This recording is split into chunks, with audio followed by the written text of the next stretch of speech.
Bom, meus irmãos, nós temos caminhado aqui pelos nossos estudos sobre eclesiologia e nós começamos a falar sobre o poder da igreja. E semana passada, domingo passado, nós começamos a estudar sobre o modo do poder da igreja. E nós vimos um pouco sobre a questão de poder de ordem e de jurisdição. E nós vimos que o poder de ordem diz respeito ao dever que um oficial da igreja tem, como representante do povo de Deus, em fazer algumas questões, como a pregação da palavra, a administração dos sacramentos, batismo e ceia do Senhor, questões de admoestação, a particular visitação de enfermos e de pessoas que estão enfrentando alguns outros problemas. Então, há questões que estão envolvidas quando um homem individualmente age em favor ou em representação do povo. Então, isso é chamado poder de ordem, nós vimos. E o poder de jurisdição é quando vários oficiais ou presbíteros se unem para, como um tribunal, julgar alguma questão. Não é? Seja erro teológico, ou heresia, ou alguma coisa, é quando eles se unem para, então, julgar algo. Eles se tornam um tribunal e isso nós chamamos de poder de jurisdição. Hoje nós veremos um pouco o que é chamado de poder ministerial e declarativo. Ministerial e declarativo. Quando nós falamos sobre ministerial e declarativo, nós ainda estamos falando sobre o exercício do poder eclesiástico. Como é exercido, como é aplicado. E mais uma vez, a pergunta que nós fizemos no estudo passado, ela deve ser feita. De que maneira o poder da igreja deve ser exercido? E a resposta é, o poder da igreja é ministerial e declarativo. Thomas Peck, um estudioso, nos ensina o que isso significa. Ele vai dizer o seguinte, explicando ministerial e declarativo. Ministerial e declarativo significa o poder de um ministro ou servo para declarar e executar a lei do Mestre, Cristo, como revelada na sua palavra, o livro estatuto do seu reino, as escrituras contidas no Antigo e Novo Testamento. Nenhum oficial ou concílio da igreja tem qualquer poder legislativo. Só Cristo é Senhor da consciência e a deixou livre das doutrinas e mandamentos humanos que, em qualquer coisa, sejam contrários à sua palavra ou que, em matéria de fé ou culto, estejam fora dela. Escravidão somente a Cristo é a única e verdadeira liberdade da alma humana. Escravidão somente a Cristo é a única e verdadeira liberdade da alma humana. Então, o que ele está querendo dizer é que a Igreja de Cristo, os oficiais da Igreja de Cristo, os concílios, eles não podem desenvolver leis, estabelecer leis, ordenar leis que não tenham fundamento na Bíblia. Eles não podem fazer isto. Ao fazer isto, nós veremos mais à frente, eles estarão extrapolando, indo além do limite estabelecido pelo próprio Cristo e estabelecido pela própria Escritura, que são as palavras de Cristo. Então, o que o poder ministerial e declarativo vai nos ensinar é que ninguém tem autorização para impor qualquer coisa sobre a igreja. Ninguém. Os oficiais da igreja são autorizados apenas a impor a palavra de Deus. A impor aquilo que pode ser extraído da palavra de Deus explicitamente ou daquilo que pode ser também deduzido. Ir além do que diz a Escritura Sagrada é uma grande violação da liberdade cristã, inclusive. Da liberdade do crente em particular. Então, essa é, inclusive, a razão pela qual as reuniões de presbíteros que exercem o poder de jurisdição são chamados de tribunais. Eles não são órgãos legislativos. Eles são corpos chamados a declarar. O quê? A sua própria vontade? Não. Eles são órgãos chamados a declarar a mente de Cristo em relação às questões que estão corretamente diante deles. É isso. Por isso, declarativo. São chamados a declarar a mente de Cristo, as palavras de Cristo, a vontade de Cristo no meio da igreja de Cristo. Este é o dever, este é o papel e não podem ir além deles. Mas quando é, então, que os tribunais da igreja eles violam o seu propósito, que é fazer a vontade de Cristo? Quando vão além dos limites estabelecidos pela Escritura Sagrada. Como, mais uma vez, Thomas Peck vai escrever, ele vai dizer assim: a Bíblia é um estatuto, uma constituição definitiva. Constituição definitiva. Não é como a nossa, que passou por várias revisões e mudanças na Constituição brasileira. Não. A Bíblia é um estatuto, uma constituição definitiva. E o que não é concedido é, por conseguinte, proibido. Ou seja, aquilo que não é permitido pela Bíblia, é, então, proibido. Portanto, toda a função da igreja está confinada à interpretação da palavra e obediência a ela. Todos os acréscimos à palavra, se não explicitamente proibidos, são proibidos, pelo menos implicitamente, no mandamento geral de que nada seja acrescentado.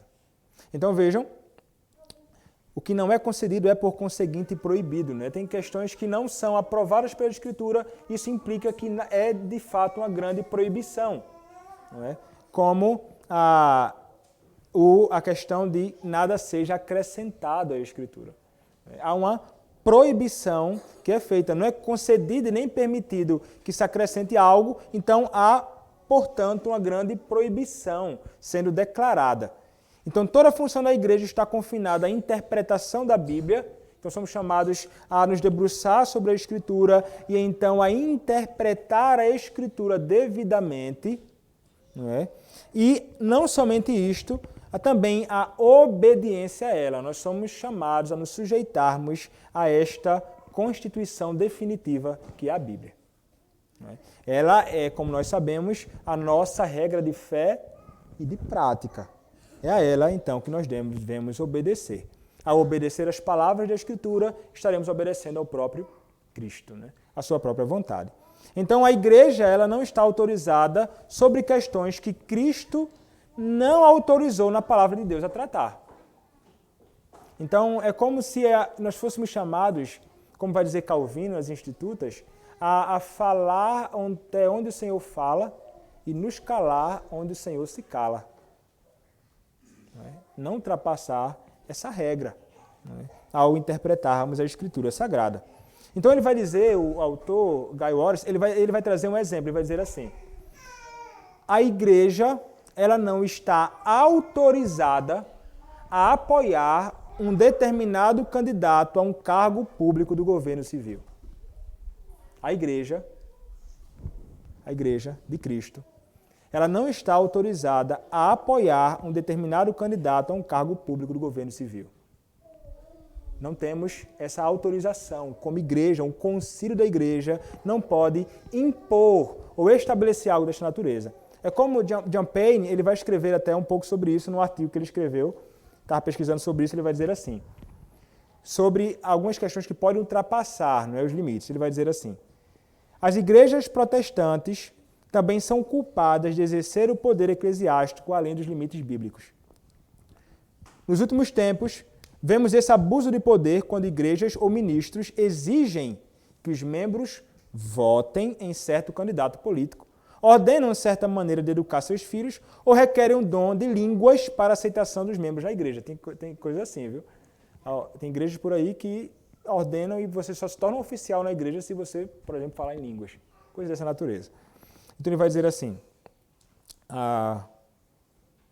Em cada um desses casos, seja católico romano ou protestante, a doutrina antibíblica foi difundida e a liderança erroneamente confinou a consciência de seus membros a crer e agir de acordo com ela.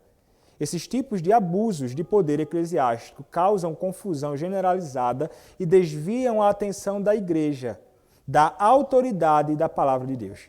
Além disso, eles distraem a igreja de sua missão, ir por todo o mundo como embaixadores de Cristo e fazer discípulos através dos meios comuns da palavra, dos sacramentos e da oração. Então, nós não podemos impor como concílio ou igreja sobre alguém determinando aqui é um candidato, você tem que aceitar isso e acabou-se.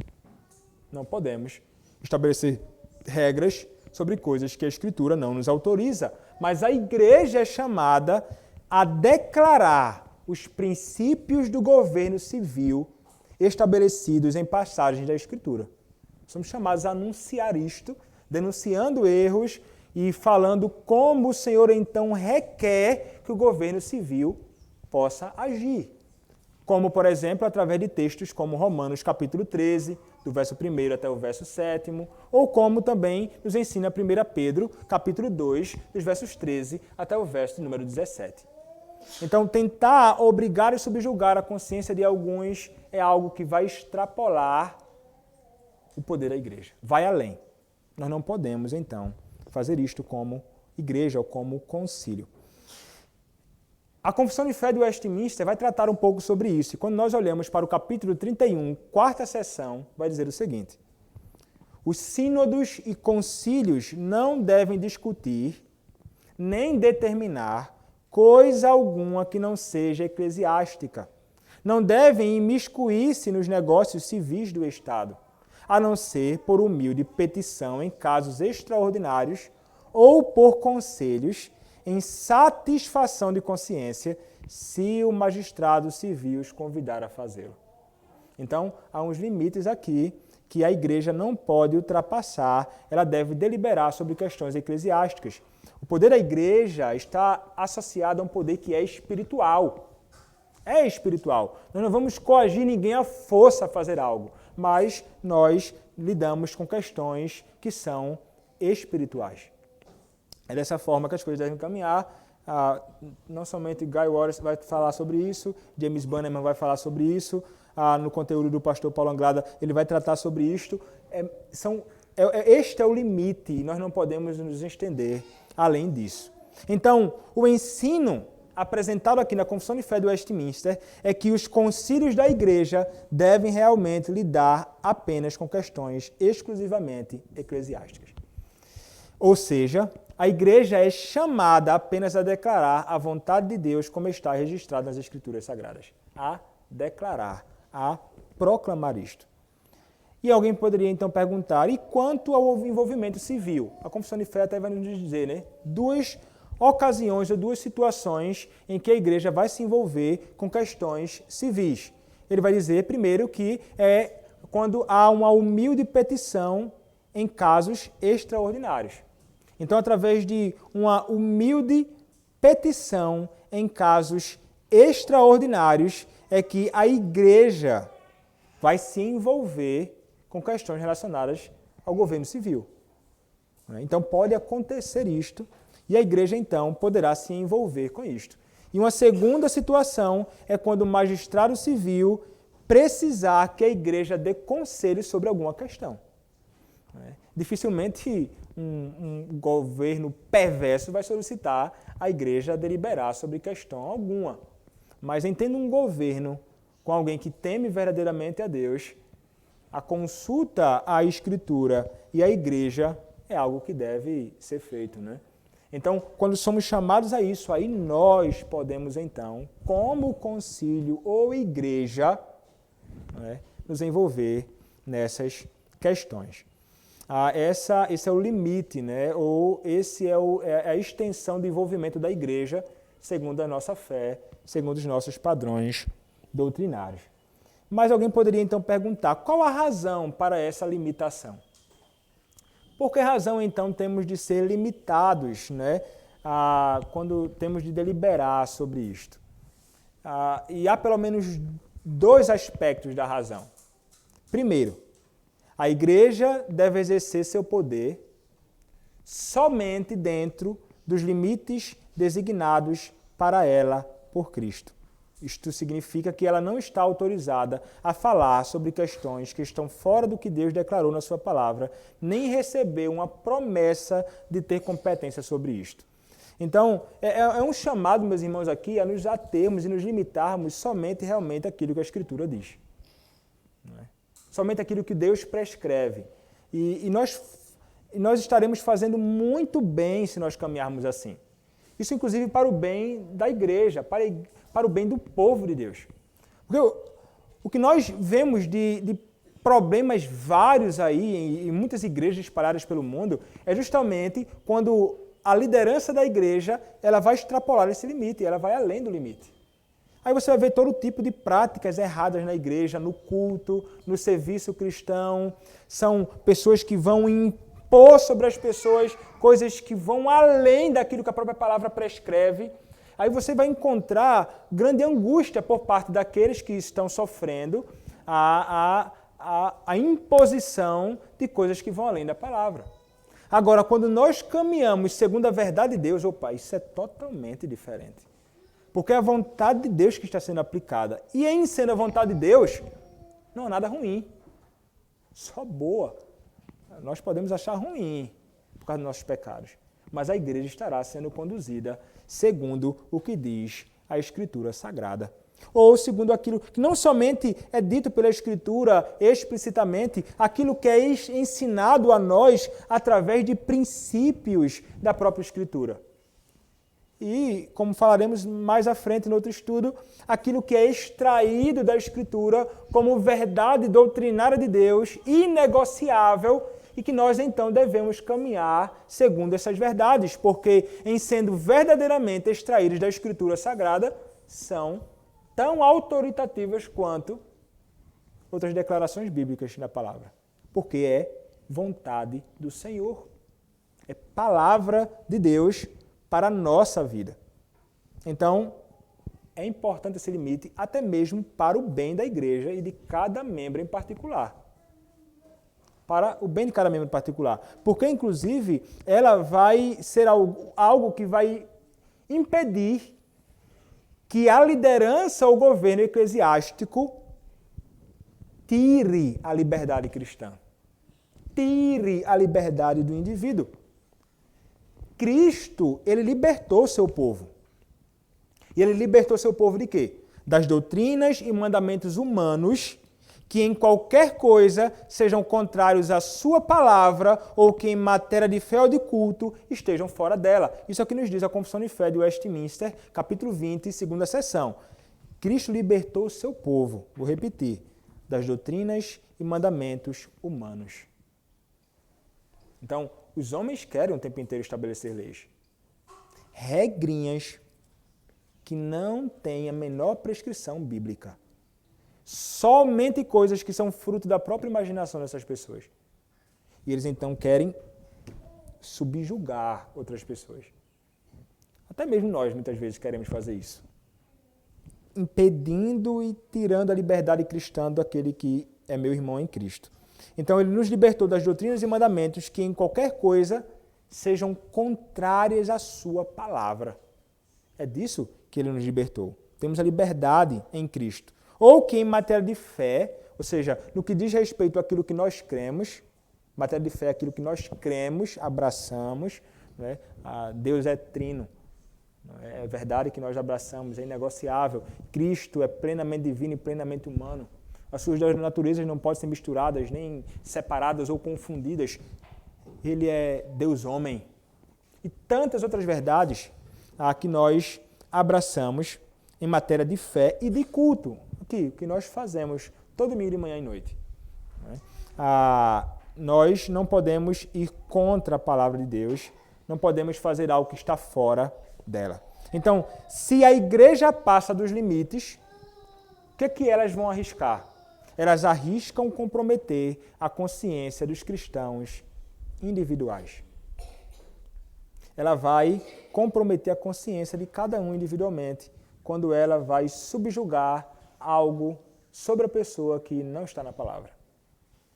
Meus irmãos, isso deve ser angustiante. Muitas pessoas por aí realmente acabam sofrendo amargamente com isso, com leis que são somente leis de homens. E você vê isso aí acontecendo muito, com frequência. A Assembleia de Deus talvez seja uma igreja das que mais marcam questões assim. São imposições de leis que não têm prescrição bíblica e as pessoas vivem ali, numa angústia e até mesmo muitas vezes indo contra a sua própria consciência. E só o Senhor, Deus, é Senhor da consciência. A igreja e nenhum de nós tem liberdade de subjugar a consciência de ninguém. Nós não somos chamados a tomar assento sobre a consciência de absolutamente ninguém. Somente Deus e a sua própria palavra. É isso que a Escritura nos ensina. Então, essa é a razão de ter um limite, né? E a limitação, ela é bíblica. Veja, a igreja é chamada para essa questão ministerial e declarativa. A declaração na Escritura é que nós somos chamados a declarar somente a verdade de Cristo, porque a vontade de Cristo, somente ela é bíblica. E nós então vemos a igreja proclamando isso. O que é que a igreja é chamada para proclamar? Sobretudo, Cristo e este crucificado. Cristo e este crucificado, mas ressuscitado dentre os mortos. É isto que nós vemos. Por exemplo, vamos ver 1 aos Coríntios 2, 2. 1 aos Coríntios, capítulo 2,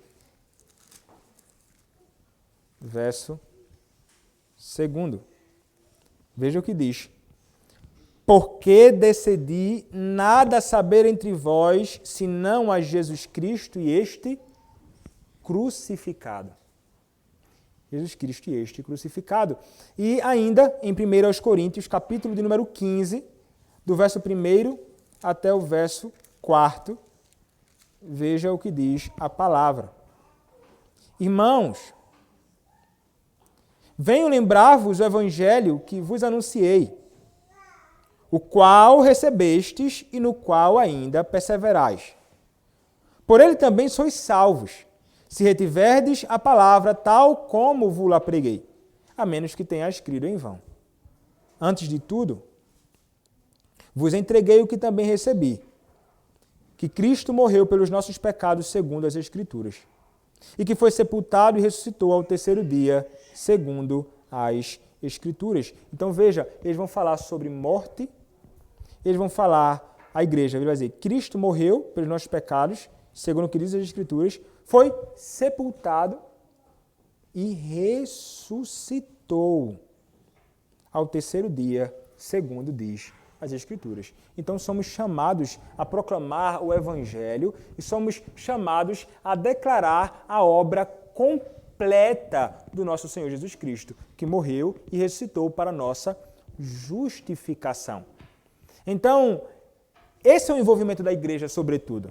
Os apóstolos, eles ensinam que os cristãos, eles devem atentar para esta realidade e que os crentes, eles devem viver não somente sob essa perspectiva gloriosa, mas também viver observando a lei de Deus. E os cristãos são estimulados a certos deveres, segundo o que diz a própria palavra de Deus. Os deveres devem ser seguidos nas suas vocações, nós todos. Família, no que diz respeito ao nosso relacionamento com a vizinhança, no que diz respeito ao nosso trabalho, no que diz respeito também à esfera civil. Tudo o que nós faremos e todo o nosso envolvimento será um envolvimento feito segundo aquilo que diz a própria palavra, como tudo. Esta é a regra que nos é dada.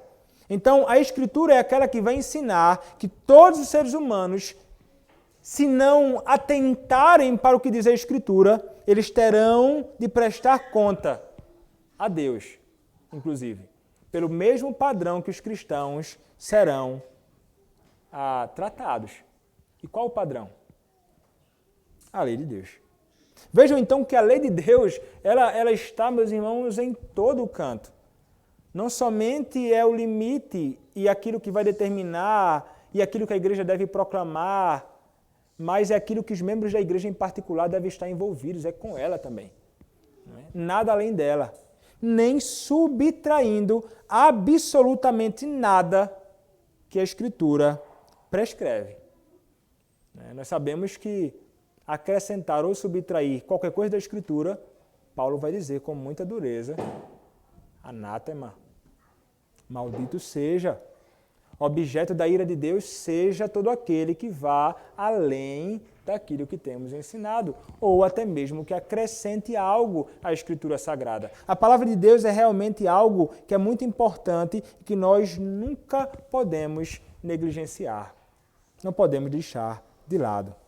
Então, Cristo limitou os concílios da igreja a declararem a vontade de Cristo como revelada nas Escrituras. Este é o dever dos concílios e da igreja do Senhor Jesus Cristo. Então, só concluindo, James Bannerman vai apresentar aqui algumas questões relacionadas ao limite. Ele vai dizer assim: o poder da igreja é limitado pela sua natureza, como sendo distinta e exclusivamente um poder espiritual. Então, este é o limite da igreja, trata-se de um poder espiritual.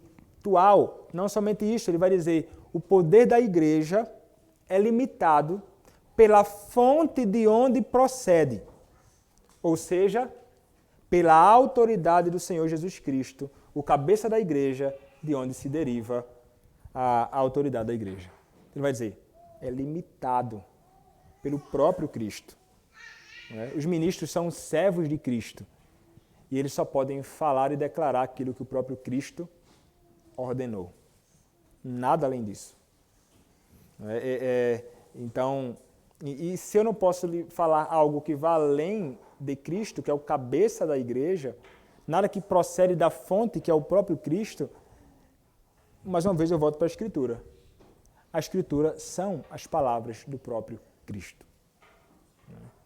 Um outro ponto é que o poder da igreja é limitado pela regra prescrita para o seu exercício, ou seja, a palavra de Deus. Em último lugar, o poder da igreja é limitado pelos seus súditos, ou pelos direitos, privilégios e pela liberdade do povo cristão. Questão de liberdade cristã. Eu vou ler brevemente o que ele diz aqui. Ele diz assim: essa quarta limitação, de forma mais especial, impede que o poder da igreja se torne o instrumento de opressão e tirania espiritual dirigido contra os membros da igreja. E protege da violência e do erro a liberdade com que Cristo libertou o seu povo. Sob o abrigo dessa limitação, a consciência tem um santuário abençoado e santificado interiormente pela liberdade cristã. E a soleira dessa autoridade, nem mesmo a autoridade da igreja pode ultrapassar. Nesse santuário, ninguém pode entrar, a não ser o próprio Senhor da consciência. E porque essa é a sua morada e habitação, a sua presença protege a consciência da intrusão da igreja. O direito do poder da igreja é limitado pelos direitos da consciência. Então, nós, como liderança da igreja, oficiais, concílios, não podemos extrapolar os limites que são estabelecidos pela própria palavra de Deus. E isso deve trazer para nós grande tranquilidade também. Vocês não devem se sujeitar, obviamente, a nada que vá de encontro à palavra de Deus e que obrigue vocês a praticarem algo que vá contra a palavra de Deus. Então, é uma proteção que vocês têm até para viver segundo aquilo que realmente diz a palavra. E quando não há esse limite, realmente, aqueles que não temem a Deus vão abusar disso. vão abusar. E grande sofrimento vem sobre o povo do Senhor. Então, graças a Deus pela sua palavra e por ele deixar claro para nós que nós temos um limite. Nós não podemos fazer aquilo que nós pensamos que devemos fazer. E vocês então se sujeitarão somente àquilo que Cristo fala através da sua própria palavra. Então isto, resumidamente, seria ao poder ministerial e declarativo da Igreja do Senhor Jesus Cristo. Algum irmão tem algo para acrescentar?